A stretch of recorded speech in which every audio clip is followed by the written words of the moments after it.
আমরা রাষ্ট্রপতি এবং প্রধানমন্ত্রীর ক্ষমতার ভারসাম্যের প্রস্তাব করেছি। নতুন করে রাষ্ট্রপতির হাতে কিছু ক্ষমতা দেওয়ার প্রস্তাব করেছি। আমরা 50 আসন থেকে মহিলা আসন 100-তে উন্নীত করার প্রস্তাব করেছি। ইত্যকার অনেক রকমের আমরা প্রস্তাব করেছি, যেটা গণতান্ত্রিক সংস্কারের মাধ্যমে রাষ্ট্রে 3টি অঙ্গের মধ্যে একটি ভারসাম্যমূলক ব্যবস্থা প্রতিষ্ঠিত হবে। বান্ডেল থাকলে প্রতি সেনমানিতে টাকা বাঁচবে। বিকাশ সেনমানি বান্ডেল কিনে জিতুন প্রতি লেনদেনে। আমরা মাননীয় প্রধান উপদেষ্টার সাথে সাক্ষাতের জন্য সময় চেয়েছি। ওনার সাথে সাক্ষাতের পরে এই বিষয়ে আমরা কথা বলব।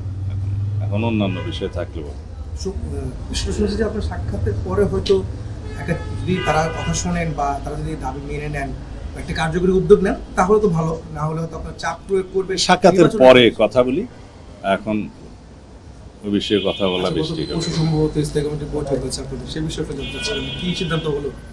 না, আমরা সাক্ষাতের জন্য সময় চেয়েছি। আজকে বোধহয় আমরা একটা ভিন্ন বিষয়ে কথা বলতে চাচ্ছি না।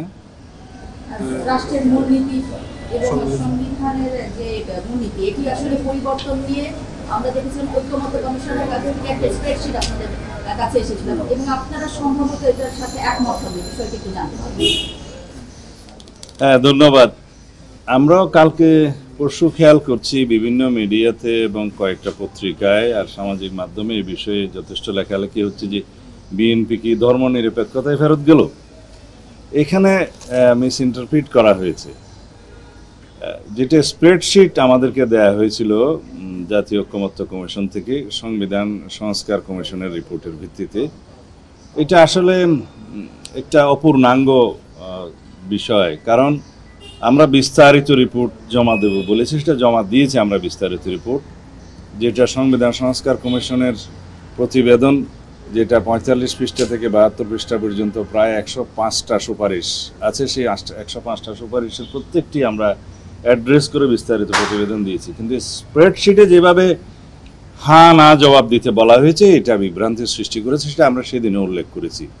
এখানে স্প্রেডশিটের আইটেম নম্বর 5, 6 এবং 7-এ সংবিধানের মূলনীতি এবং রাষ্ট্র পরিচালনার মূলনীতি বিষয়ে ওনারা যেটা বলেছেন, যে সংবিধানের মূলনীতিতে বহুত্ববাদের কথা বলেছেন, সাম্য মানবিক মর্যাদা ইত্যাদির কথা বলেছেন, বাট বহুত্ববাদ সহ আর অন্যান্য বিষয়গুলোর সাথে আমরা একমত নই এবং রাষ্ট্র পরিচালনার মূলনীতি হিসেবে আর সংবিধানের মূলনীতি হিসেবে আমরা একমত নই। এরপর আমাদের মন্তব্য দিয়েছি, সেই মন্তব্যটা আর কেউ এখানে উল্লেখ করে না। মন্তব্যটা হচ্ছে আমরা সংবিধানের প্রস্তাবনার অংশে আমরা সংবিধানের প্রস্তাবনার কি চাই সেটা উল্লেখ করেছি, যে পঞ্চদশ সংশোধনী পূর্ববর্তী অবস্থা বহাল চাই।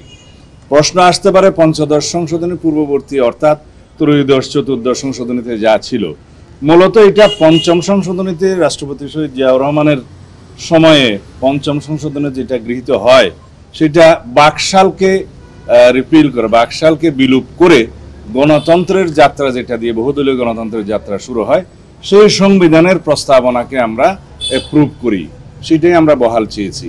এখন সেটার মধ্যে আছে মহান আল্লাহর উপর আস্থা, বিশ্বাস, জাতীয়তাবাদ, গণতন্ত্র, সমাজতন্ত্র অর্থাৎ সামাজিক ও অর্থনৈতিক ন্যায় বিচার, সেটা আমরা বহাল চেয়েছি এবং সেই প্রিয়াম্বলের সেই প্রস্তাবনার পুরোটা আমরা ওইভাবেই জবাব দিয়েছি যে আমরা এটা চাই। এখন যদি কেউ বলে যে পঞ্চদশ সংশোধনীর পূর্বাবস্থা অর্থাৎ পঞ্চম সংশোধনীতে গৃহীত প্রস্তাবাবলী মানে প্রস্তাবনার অংশটি, সেভাবে আমরা বলে দিতে পারি। আর রইল রাষ্ট্র পরিচালনার মূলনীতি সম্পর্কে যে বলেছে, প্রায় একই জিনিস, কিন্তু রাষ্ট্র পরিচালনার মূলনীতিগুলো 8, 9, 10 এবং 12 এই অনুচ্ছেদগুলোতে বিধৃত আছে। সেই অনুচ্ছেদগুলোর বিষয়ে সংস্কার কমিশন থেকে যে সুপারিশ করা হয়েছে, এই যে তারা একই বিষয়গুলো ওখানে রিপ্লেস করতে চেয়েছেন। যেমন একটা প্রস্তাব দেওয়া হয়েছে যে ধর্মনিরপেক্ষতা ইত্যাদি এগুলো বিলুপ্ত করা হোক। এখন বিভ্রান্তিতে ওই জায়গায় আমরা সেখানে বলেছি একমত নই, কিন্তু আমরা এই চাই। হ্যাঁ, আমরা চেয়েছি পঞ্চম সংশোধনীতে যেটা গৃহীত হয়েছে, যেটা পঞ্চদশ সংশোধনীর পূর্বাবস্থা, সেইটা আমরা বহাল করা হোক, সেটা চেয়েছি। কিন্তু সবাই মনে করছে যে ধর্মনিরপেক্ষতা বাতিলের কথা বলছে, আপনারা সেটা একমত নন কেন? বিষয়টা তা নয়। আমরা পরিষ্কার করার জন্য বলছি যে আপনাদের যে প্রতিস্থাপন, বহুত্ববাদ সহ অন্যান্য বিষয়, এই বিষয়গুলো একসাথে আসতে হবে। 5, 6, 7 যদি একসাথে আপনারা রিড করেন, তাহলে সেই বিষয়গুলোতে আমরা কেন একমত নয় এবং আমরা কেন বিকল্প প্রস্তাব হিসেবে আমাদের প্রস্তাবনা, যেগুলো আমাদের পূর্বে প্রস্তাব ছিল সংস্কার কমিশনের কাছে, সেটা আমরা বলেছি আবার যে আমরা আগেও প্রস্তাব আকারে দিয়েছিলাম আপনাদের কাছে।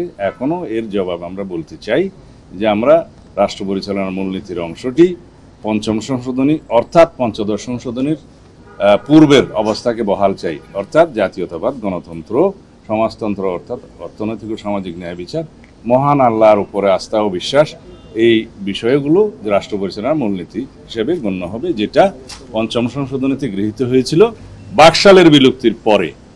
তো এটা আমরা আজকে পরিষ্কার করে আপনাদের কাছে বললাম। আশা করি এই বিষয়ে আর কোনো বিভ্রান্তি থাকবে না। মানে হচ্ছে যে আমাদের এখন সংবিধানে যেটা আছে রাষ্ট্রধর্ম বা ধর্মনিরপেক্ষতা নিয়ে যে কথা, রাষ্ট্রধর্ম নিয়ে কোনো সুপারিশ তো বাতিলের আসেনি, সেটা সংস্কার কমিশন মেনে নিয়েছে। আমরা তার সাথে আগেই একমত, এ বিষয়ে কোনো মন্তব্য তাদের আসেনি। অনেকে বলছেন, বিশ্লেষক রাজনীতি নিয়ে বিশ্লেষণ করেন, তারা বলছেন যে আপনারা 2001 থেকে 6 সাল পর্যন্ত যে সংবিধান রেখে এসেছিলেন বা যে সংবিধানে কাজ করেছেন, আপনারা সেখানে ফিরতে চান। এই ব্যাখ্যাকে আসলে সেদিকেই নিয়ে যান? বিষয়টা তা নয়, সংবিধানের মূলনীতি এবং রাষ্ট্র পরিচালনার মূলনীতি বিষয়ে কথা বলছি, কিন্তু অন্যান্য বিষয়ে আমরা যে সমস্ত প্রস্তাবনা দিয়েছি তা কি 2001 থেকে 6 সালের সংবিধানের উপরে ব্যাপক সংশোধনী আনি নাই?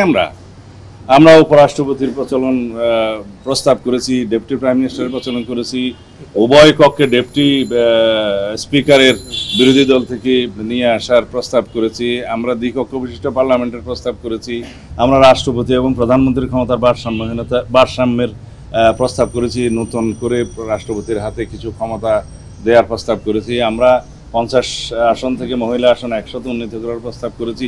ইত্যকার অনেক রকমের আমরা প্রস্তাব করেছি, যেটা গণতান্ত্রিক সংস্কারের মাধ্যমে রাষ্ট্রে 3টি অঙ্গের মধ্যে একটি ভারসাম্যমূলক ব্যবস্থা প্রতিষ্ঠিত হবে।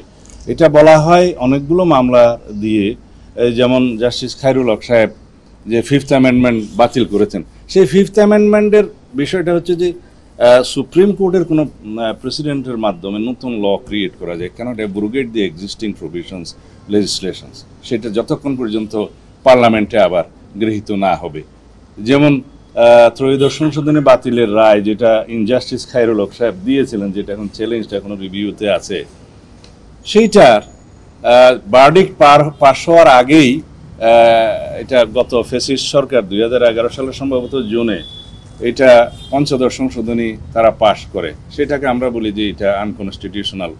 আমরা অনেক এই বিষয়ে বক্তব্য রেখেছি, সেটা কোর্টে অলরেডি কিছু অংশ বাতিল হয়েছে, কিছু অংশ পুনর্বহাল করেছে এবং বাকিটা নির্বাচিত পার্লামেন্টের বিবেচনার জন্য ছেড়ে দিয়েছে। তো তার মানে কি, বাকিটা পার্লামেন্টে বিবেচিত হবে। এখন যারা মন সিনেমা হলের মামলার মধ্য দিয়ে কিছু সংবিধান বাতিল করে দেয়, যারা অপূর্ণাঙ্গ জাজমেন্টের ভিত্তিতে সংবিধানের পরিবর্তন করে একটা একনায়কতান্ত্রিক সিস্টেম করে, এগুলো অনেক কিছু আওয়ামী লীগের সময় হয়েছে। যাতে এগুলো না হতে পারে সেজন্য আমরা রাষ্ট্রের 3টা অঙ্গের মধ্যে পরিপূর্ণ একটা ভারসাম্যমূলক অবস্থা, যেটা সেপারেশন অফ পাওয়ার থিওরির মূল কথা, যে there must be harmonious cooperation in between all organs of the state, যেটা আছে সেটা যদি বহাল হয় তাহলে রাষ্ট্রে একটি ভারসাম্যমূলক রাষ্ট্র ব্যবস্থা সৃষ্টি হবে। এটা ছিল আমাদের মূল কথা এবং সেই লক্ষ্যে আমরা বহু প্রস্তাব দিয়েছি। আপনাদের কাছে নিশ্চয়ই সেই প্রস্তাবের কপিগুলো ইতিমধ্যে আছে, যেটা সংস্কার কমিশনে দিয়েছি। যদি এরপরও আপনারা চান আমরা এখান থেকে দিতে পারি। পিছন দিকে ফিরে যায়, সেটা হচ্ছে যে আপনি বলছেন যে প্রধান উপদেষ্টার সঙ্গে সময় চেয়েছেন তার সাথে বসার জন্য। এই বিষয়ে শেষ করে তারপরে কথা। জরুরি অবস্থা জারি প্রসঙ্গে আপনারা আপনাদের মন্তব্য দিয়েছেন নোটিশে জাতিতে, কারণ জাতীয় সাংবিধানিক কমিশনের মাধ্যমে তারা প্রস্তাব করেছেন আমরা ন্যাশনাল কনস্টিটিউশনাল কাউন্সিল, যেটা এনসিসি নামে তারা অভিহিত করেছে, সেই ব্যবস্থাই তো আমরা স্বীকার করি না। এরকম নতুন ব্যবস্থার মধ্য দিয়ে অনির্বাচিত ব্যক্তিদের দ্বারা রাষ্ট্র পরিচালনা এবং রাষ্ট্রের গুরুত্বপূর্ণ পদাবলিতে পদায়ন করে, এগুলো যদি হয় তাহলে আর এক্সিকিউটিভ এবং লেজিসলেচারের কোনো গুরুত্ব থাকবে না। তো সেই ব্যবস্থা আমরা অ্যাপ্রুভ করিনি। আর এনসিসির মাধ্যমে জরুরি অবস্থা প্রবর্তনের জন্য যে কথাটা বলেছেন, সেটা একে তো এনসিসি আমরা মানি না, দ্বিতীয় হচ্ছে জরুরি অবস্থা জারির সময়ে তারা যে প্রস্তাব করেছে যে মানুষের যে সমস্ত মৌলিক অধিকারগুলো স্থগিত থাকে, এগুলো স্থগিত থাকবে না, তারা রিড করতে পারবে, অন্যান্য বিষয়ে মৌলিক অধিকারগুলো থাকবে। তো জরুরি অবস্থার মানে কি? জরুরি অবস্থার মানে হলো যে কিছু কিছু অধিকার স্থগিত থাকবে। তো সেই জন্য আমরা বলেছি এটা বোধহয় বাস্তবায়ন নয়, সেই বিষয়ে আমরা একমত হতে পারলাম না। এনিমোর আমি ওই সংলাপের যে আলোচনা আমরা তো দেখেছি 5ই আগস্ট পরবর্তী রাজনৈতিক দলগুলোর সঙ্গে বৈঠক করেছেন প্রধান উপদেষ্টা। এখন যে সংস্কার প্রস্তাবগুলো ওনারা 166টি প্রস্তাবনা দিয়েছে সেগুলো নিয়েও আলোচনা পর্যালোচনা হয়, কিন্তু এখন আপনারা প্রধান উপদেষ্টার সময় চেয়েছেন, সেটা কি একদম নির্দিষ্ট নির্বাচনী রোডম্যাপ জানার জন্য আপনারা সংলাপে যাবেন কিংবা আলোচনায় যাবেন? না, অবশ্যই এইটা একটা বিষয় থাকবে যে আমরা মাননীয় প্রধান উপদেষ্টার কাছে সুনির্দিষ্টভাবে আগামী জাতীয় সংসদ নির্বাচনের জন্য ডিসেম্বরের আগে একটা রোডম্যাপ অবশ্যই আমরা চাইব, যাতে উনি ক্লিয়ারলি জাতির সামনে যথাযথ প্রক্রিয়ায় উপস্থাপন করেন, যাতে জাতির মধ্যে যে একটা অনিশ্চিত অস্থিরতা ভাব আছে এবং রাজনীতির মধ্যে একটা স্থিতিশীলতা আসে, অর্থনৈতিক কর্মকাণ্ডে যাতে একটা গতিশীলতা আসে, সেগুলো লক্ষ্য রেখে আমরা বলবো যে এটা যথেষ্ট সময়। তার আগে নির্বাচন কমিশনের সাথে আমরা আলোচনা করেছি, তারা জুনের মধ্যে সমস্ত প্রিপারেশন সমাপ্ত করতে পারবে এবং মাননীয় প্রধান উপদেষ্টা ইতিপূর্বেও আমাদেরকে আশ্বস্ত করেছেন যে ডিসেম্বরের মধ্যে নির্বাচন দেওয়ার জন্য ওনারা সমস্ত কর্মকাণ্ড পরিচালনা করছে।